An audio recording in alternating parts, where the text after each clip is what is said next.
হ্যাঁ, জঙ্গলমহলে হয়তো ঘোরার অনেক জায়গায় রয়েছে, তবে আজ আমি চলে এসেছিলাম ঝাড়গ্রামের one of the famous place Jhargram deer park. হ্যাঁ, এটাকে সবাই এখন জঙ্গলমহল জুলজিক্যাল পার্ক নামেই জানে। তাই একজনকার 25 টাকার টিকিট কেটে ভিতরে ঢুকে পড়লাম। আর ভিতরে ঢুকার প্রথমে দেখতে পেলাম এই ম্যাপটা, এখানে কোথায় কি প্রাণী আছে সবার লোকেশন দেওয়া আছে।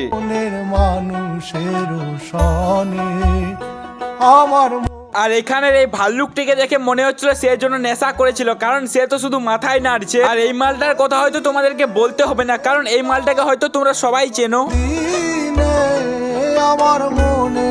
আর এই মালগুলোকে দেখে আমার চোখের সামনে একটাই কথা ভাসছিল, এদের মধ্যে যদি ওই বাঘটাকে ছেড়ে দেওয়া হয় তাহলে কি হবে।